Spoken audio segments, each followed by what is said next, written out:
Movie start होती है एरेंडेल नाम की एक किंगडम में, जहाँ पर दो बहनें रहा करती थीं। एक थी प्रिंसेस एल्सा और एक थी प्रिंसेस एना। प्रिंसेस एल्सा जब पैदा हुई थी तो उसके पास कुछ स्पेशल पावर्स थी।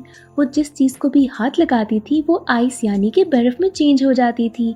अब इस सुपर पावर की वजह से दोनों बहनें बहुत एंजॉय किया करती थीं। एक दिन जब ये दोनों खेल रहे थे तो प्रिंसेस एल्सा गलती से स्लिप हो गई और इसके बाद उसकी पावर जाकर लग गई एना को, जिससे वो काफी जख्मी हो गई थी। यहाँ पर उनके पेरेंट्स आते हैं और एना को लेकर जाते हैं कुछ ट्रोल्स के पास। ट्रोल्स का लीडर एना को ठीक तो कर देता है, बट साथ ही साथ वो सारी मेमोरीज भी अरेज कर देता है, जहाँ पर उसको याद था कि एल्सा के पास कुछ स्पेशल पावर्स थी। यानी कि जब वो उठेगी तो उसे याद नहीं होगा कि एल्सा के पास कभी भी कोई स्पेशल पावर्स थी। इसके साथ वो लीडर एल्सा से कहता है कि तुम्हें अपनी पावर्स को कंट्रोल करना होगा। साथ ये भी कहता है कि तुम्हारी पावर्स इजीली कंट्रोल हो जाएंगी और अगर कोई एक चीज है जो तुम्हें कंट्रोल नहीं करने देगी वो है तुम्हारा अपना डर। इसके बाद किंग डिसाइड करता है कि वो एल्सा को अलग एक कमरे में कैद कर देगा ताकि वो वहाँ पर अपनी पावर्स को कंट्रोल करना सीख सके। इसके साथ ही कैसल के सारे दरवाजे पब्लिक के लिए बंद कर दिए जाते हैं और वो एना को भी एल्सा से दूर कर देता है ताकि कभी भी गलती से भी एना को कुछ हो ना सके। अब बंद रूम में एल्सा को रियलाइज होता है कि उसकी पावर्स बढ़ती जा रही हैं और वो ये बात अपनी फादर को बताती है। यहाँ पर किंग उसे कहते हैं कि तुम्हें डरना नहीं है बल्कि इनको कंट्रोल करना है और जितना तुम डरोगी ये उतनी बढ़ती जाएंगी। इसके साथ ही वो एल्सा को ग्लव्स का एक पेड़ देता है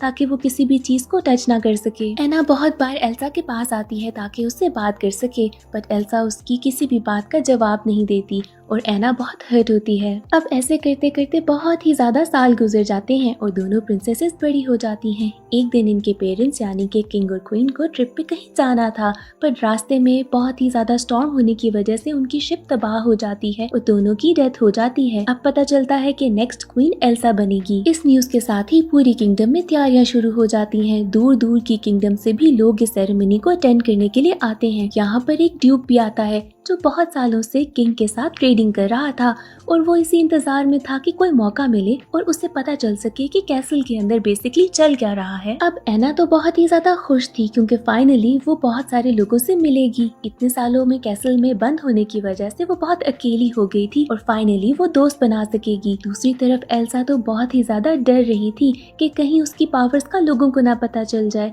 और ऐसे ही वो किसी को हर्ट ना कर दे। फाइनली कॉरोनेशन का डे आ जाता है और कैसल के दरवाजे पब्लिक के लिए खुल जाते हैं। एना सबसे पहले बाहर निकलती है जहाँ पर वो बहुत सारे लोगों को देखकर बहुत खुश होती है। यहाँ पर उसका सामना होता है एक और किंगडम के प्रिंस हांस से और यहाँ पर ये दोनों इतने क्लोज हो जाते हैं कि इन दोनों को एक दूसरे से प्यार हो जाता है। दूसरी तरफ हम देखते हैं कि कॉरोनेशन की सेरेमनी के लिए प्रीस्ट एल्सा से कहता है कि अपने ग्लव्स उतार दो ताकि वो होली ओर को पकड़ सके। एल्सा अपने ग्लव्स उतार के जब इनको पकड़ती है तो वो देखती है कि वो भी बर्फ में चेंज हो रहे हैं और इसी वजह से वो फौरन उनको वापस रख देती है। अब एना दोबारा से एल्सा के क्लोज होने की कोशिश करती है पर एल्सा उसे अपने करीब नहीं आने देती। इस बात से एना बहुत ही ज्यादा दुखी हो जाती है, पर यहाँ पर उसे प्रिंस हांस मिल जाता है और ये दोनों टाइम स्पेंड करने के लिए बाहर चले जाते हैं। ये दोनों बहुत एंजॉय करते हैं जहाँ पर प्रिंस हांस एना को प्रपोज कर देता है। इस बात से तो एना बहुत खुश होती है और प्रिंस हांस को फौरन ही हाँ कर देती है। इसके बाद वो प्रिंस हांस को लेकर एल्सा के पास आती है ताकि वो उसको मिलवा सके। यहाँ पर जब वो एल्सा को बताती है कि हम दोनों शादी करने वाले हैं तो एल्सा उसे फौरन मना कर देती है कि ऐसे डिसीजंस इतने जल्दी नहीं लिए जाते। एना इस बात पे एल्सा से थोड़ा खफा होती है और पूछती है कि ऐसा वो क्यों कर रही है। यहाँ पर जब एल्सा उसे जवाब नहीं देती तो वो एल्सा के पास जाती है और ऐसे ही उसका एक ग्लव उतर जाता है। इन सब आर्ग्यूमेंट्स में एल्सा को गुस्सा आता है और उसकी पावर स्टार्ट हो जाती है। यहाँ पर ड्यूक को समझ आ जाता है कि इतने सालों में कैसल में क्या राज छुपा हुआ था। एल्सा वहाँ से बाहर जाने की कोशिश करती है बट उसकी पावर्स पे काबू हो गई थी क्योंकि वो बहुत ही ज्यादा डर रही थी। यहाँ पर ड्यूक सबके सामने कहता है कि ये तो एक विच है। इसके बाद एल्सा बहुत हर्ट होती है और कैसल से बाहर जाकर पानी के थ्रू किंगडम की दूसरी तरफ चली जाती है। ऐसे देखते ही देखते आसपास का सारा पानी बर्फ में चेंज हो जाता है और स्नोफॉल स्टार्ट हो जाती है, जिसके बाद किंगडम एक ना एंड होने वाली विंटर में शिफ्ट हो जाता है। ड्यूक इस सब के बाद भी कहता है कि ये सारा कुछ एल्सा के कर्ज की वजह से है, जहाँ पर एना अपनी बहन को डिफेंड करती है और कहती है कि मेरी बहन कोई विच नहीं है और उसने ना ही कोई कर्ज दिया है। इसके बाद वो हांस को अपने कैसल की सारी रिस्पॉन्सिबिलिटी देकर अपनी बहन को ढूंढने के लिए उसके पीछे चली जाती है। अब एल्सा भी चलते चलते एक माउंटेन तक पहुंचती है, जहाँ पर उसको रियलाइज होता है कि शायद उसको अपनी पावर से अब डर नहीं लग रहा। यहाँ पर मूवी का सबसे famous song let it go start होता है, जहाँ पर हम देखते हैं कि एल्सा कैसे अपनी पावर से एक बहुत ही ज्यादा शानदार खूबसूरत सा महल बनाती है। एना भी अपनी बहन को ढूंढते ढूंढते एक शॉप तक पहुंचती है, जहाँ पर उसका सामना होता है क्रिस्टोफ नाम के एक आदमी से। क्रिस्टोफ उसे बताता है कि वो नॉर्थ साइड की माउंटेन से आया है, जहाँ पर अचानक से कुछ जरूरत से ज्यादा ही बर्फ पड़ने लग गई थी। एना इस बात से समझ जाती है कि एल्सा वहीं पर होगी और ये आदमी ही उसे वहाँ तक पहुँचा सकता है। क्रिस्टोफ उसे बताता है कि उसका काम था बर्फ बेचने का, बट इतनी ज्यादा बर्फबारी की वजह से उसका काम बहुत स्लो हो गया है और ना ही उसके पास पैसे हैं सप्लाईज खरीदने के लिए। एना उसे कहती है कि मैं तुम्हें सप्लाईज खरीद दूंगी और मुझे ये भी पता है कि इतनी ज्यादा बर्फबारी को कैसे रोकना है, बट इसके लिए तुम्हें मुझे नॉर्थ लेके जाना होगा।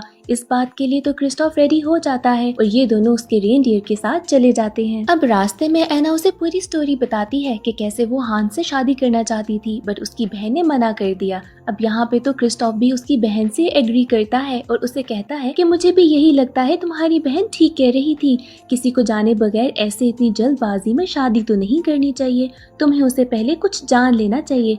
अब अचानक से यहाँ पे रेनडियर रुक जाता है और कुछ आवाजें आने लगती हैं। यहाँ पे पता चलता है कि कुछ वेयरवुल्व्स यहाँ पर पास ही हैं। इन सब से बचने के लिए क्रिस्टोफ अपनी स्लेज को एक क्लिफ से दूसरी क्लिफ पर जंप करवाता है।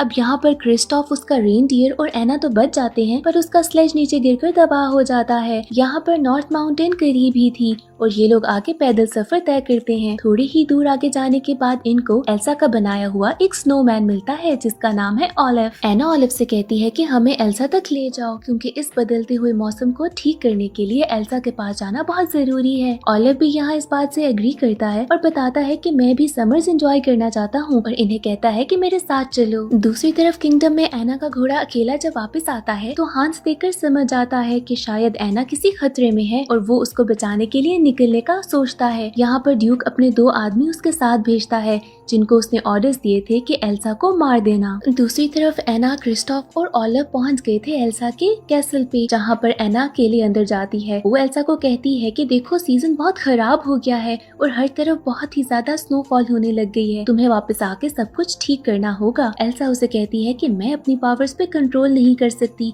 और कुछ भी अब ठीक नहीं होगा। एना उसको बहुत कोशिश करती है कि मना ले, बट एल्सा उसकी बात नहीं मानती। यहाँ पर अचानक से उसकी पावर्स फिर से आउट ऑफ कंट्रोल हो जाती हैं और एना फिर से हर्ट हो जाती है। यहाँ पर क्रिस्टोफ आकर उसे कहता है कि चलो हम वापस चलते हैं, बट यहाँ पर एना उसे बताती है कि मैं अपनी बहन के बगैर वापस नहीं जाऊंगी। जब एना एल्सा की बात नहीं मानती तो एल्सा यहाँ पर एक मॉन्स्टर क्रिएट करती है, जिसका नाम है मार्शमैलो। उसका प्लान था कि इस मॉन्स्टर से डरकर ये लोग यहाँ से भाग जाएंगे और ऐसा ही होता है। क्रिस्टोफ, एना और ओलिव वहाँ से बचकर भागते हैं और उसी माउंटेन से नीचे जंप कर देते हैं। जब ये लोग नीचे आते हैं तो क्रिस्टोफ नोटिस करता है कि कैसे एना के बाल वाइट हो रहे हैं। वो समझ आता है कि ये एल्सा की मैजिक की वजह से ही हुआ है और इसके बाद वो एना को लेकर अपनी ट्रोल फैमिली के पास जाता है। ये वही ट्रोल्स थे जिन्होंने पहले भी एना का इलाज किया था। वो इन दोनों को देखकर बहुत खुश होते हैं और इन सबको लगता है कि शायद एना गर्लफ्रेंड है क्रिस्टोफ की और यहाँ पर तो ये लोग इसकी शादी भी कराने वाले थे। बट क्रिस्टोफ नोटिस करता है कि कैसे एना बर्फ की तरह ठंडी हो रही है। क्रिस्टोफ यहाँ के ट्रोल लीडर को बुलाता है, जिसने पहले बचपन में भी एना को ठीक किया था। यहाँ पर आके लीडर उसे बताता है कि एना का हार्ट फ्रीज हो जाएगा अगर इसको क्योर ना किया गया, पर इसका क्योर उसके पास नहीं है, सिर्फ ट्रू लव ही इसको ठीक कर सकता है। यहाँ पर क्रिस्टोफ को ख्याल आता है हांस का कि शायद उसके प्यार से ये ठीक हो जाए। इस बात को सुनते साथ ही क्रिस्टोफ अपने रेनडियर पर एना को लेकर निकल पड़ता है किंगडम के लिए और दूसरी तरफ प्रिंस हांस अपनी आर्मी के साथ और ड्यूक के उन 2 लोगों के साथ पहुंच जाता है एल्सा के कैसल तक, जहाँ पर उसका सामना होता है उसी सेम मॉन्स्टर से जहाँ पर इनकी लड़ाई होने लग जाती है। अब इसी बीच वो ड्यूक के 2 आदमी कैसल के अंदर चले जाते हैं ताकि जाकर एल्सा को मार सके, पर इन दोनों का जोर एल्सा के मैजिक के सामने कैसे चल सकता था। एल्सा अपने मैजिक से इन दोनों को रोक लेती है। यहाँ पर इससे पहले कि वो इन दोनों को मार देती, प्रिंस हांस अंदर आता है और एल्सा को रोकता है। वो कहता है कि इन दोनों को मत मारो, अगर तुमने इन्हें मार दिया तो लोगों को यकीन हो जाएगा कि तुम एक विच हो और एक मॉन्स्टर हो, इसीलिए तुम रुक जाओ। अब एल्सा तो रुक गई थी, पर यहाँ पर एक आदमी एक तीर चलाता है जिससे एल्सा के ऊपर का एक बहुत बड़ा सा शैंडलियर नीचे गिरता है और एल्सा बेहोश हो जाती है। जब एल्सा की आंख खुलती है तो वो खुद को एक प्रिजन में पाती है और वो अपनी किंगडम में वापस आ चुकी थी। वो विंडो से बाहर देखती है तो हर चीज बर्फ में चेंज हो चुकी थी। यहाँ पर प्रिंस हांस आता है एल्सा के पास और उसे कहता है कि इस विंटर को ठीक कर दो, पर यहाँ पर एल्सा भी उसे यही बताती है कि उसे नहीं पता कि इसको ठीक कैसे किया जा सकता है। हांस वहाँ से चला जाता है। दूसरी तरफ क्रिस्टोफ एना को लेकर वहाँ तक पहुँच चुका था। वो वहाँ के नौकरों को कहता है कि एना को ले जाओ और हांस तक पहुँचा दो, और वो खुद वहाँ से वापस निकल पड़ता है। वो थोड़ा दुखी था। एना जब प्रिंस हांस के पास आती है तो उसे बताती है कि कैसे अगर वो ठीक ना हुई तो वो बर्फ में चेंज हो जाएगी और सिर्फ उसकी किस ही उसे बचा सकती है। यहाँ पर हांस उसे किस करने से मना कर देता है और कहता है कि उन दोनों के बीच में सच्चा प्यार तो था ही नहीं। वो उसे बताता है कि ऐसे तो वो सिर्फ शादी करके यहाँ का किंग बनना चाहता था और चाहता था कि इस किंगडम को भी वो ही हैंडल करे, और उसका प्लान अब भी ऐसा ही है कि एल्सा से विंटर्स को चेंज करवा के एल्सा को मार देगा। यहाँ पर एना उसे मना करती है कि तुम एल्सा की पावर्स के सामने टिक नहीं सकोगे, पर यहाँ पर हांस उसे रूम में छोड़कर वहाँ से चला जाता है। अब हांस ड्यूक और बाकी सारे लोगों के पास जाता है और बताता है कि कैसे एना मर चुकी है, पर उसके मरने से पहले उन दोनों ने शादी कर ली थी, और वो इस सब का ब्लेम देता है एल्सा को और बताता है कि कैसे सच में वो एक विच है और उसे मार देना चाहिए। ड्यूक और बाकी सब लोग किंगडम की हालत देखकर उसकी बात पे यकीन कर लेते हैं और मान जाते हैं कि एल्सा को मार देना चाहिए। दूसरी तरफ जब हांस एल्सा को लेने के लिए जाता है तो वो देखता है कि उसने जेल को तोड़ दिया है और वहाँ से भाग गई है।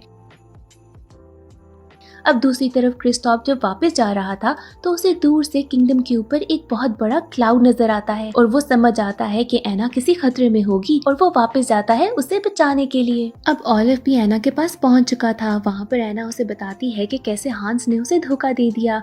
यहाँ पर ऑलिव उसे बताता है कि कैसे उसको लगता है कि क्रिस्टोफ ही उसका सच्चा प्यार है और दिल ही दिल में वो उसे पसंद भी करता है। अब ये दोनों किसी तरीके से कैसल से बाहर निकल जाते हैं, जहाँ पर वो देखते हैं कि एक बहुत ही बुरा स्नोस्टॉर्म चल रहा है। ये दोनों क्रिस्टोफ को ढूंढने लगते हैं और दूसरी तरफ क्रिस्टोफ भी इनको ही ढूंढ रहा था। यहाँ पर हांस आता है एल्सा के पास और उसे बताता है कि कैसे उसकी वजह से एना मर चुकी है। एल्सा बहुत ज्यादा उदास होती है और इसी तरीके से उसकी उदासी की वजह से तूफान रुक जाता है। एना को फील होता है कि वो स्लोली बर्फ में चेंज हो रही है। उसे दूर से क्रिस्टोफ आता दिखाई देता है, पर उसी टाइम पे साइड पे उसे नजर आता है कि हांस एल्सा को मारने वाला है, और इससे पहले कि वो सॉर्ड से एल्सा पे हमला करता, यहाँ पर एना उसके सामने आकर बर्फ में चेंज हो जाती है और इसी तरीके से वो सॉर्ड टूट जाती है और हांस दूर जाकर गिरता है। ये सब देखकर एल्सा बहुत ज्यादा दुखी होती है और एना को गले लगा लेती है। वो तो स्टैचू बन चुकी थी, बट ऐसे ही स्लोली एना बिल्कुल नॉर्मल हो जाती है और यहाँ पर ऑलिव सबको बताता है कि शायद यही वो सच्चा प्यार था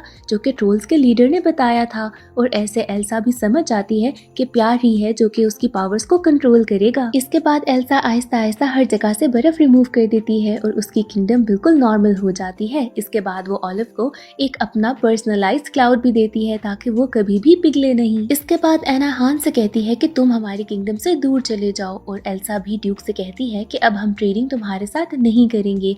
अब प्रॉमिस के अकॉर्डिंगली एना क्रिस्टोफ को एक स्लेज गिफ्ट करती है, जिसके बाद ये दोनों एक दूसरे से प्यार का इजहार करते हैं। एल्सा भी कहती है कि अब मेरे कैसल के दरवाजे कभी भी बंद नहीं होंगे, और दोबारा से दोनों बहनें खुशी खुशी रहने लगती हैं। मूवी के एंड में हम देखते हैं उसी से मार्शमेलो मॉन्स्टर को, जो कि एल्सा के कैसल में था, वो एल्सा का गिराया हुआ क्राउन पहन लेता है और यहाँ पर मूवी एंड हो जाती है।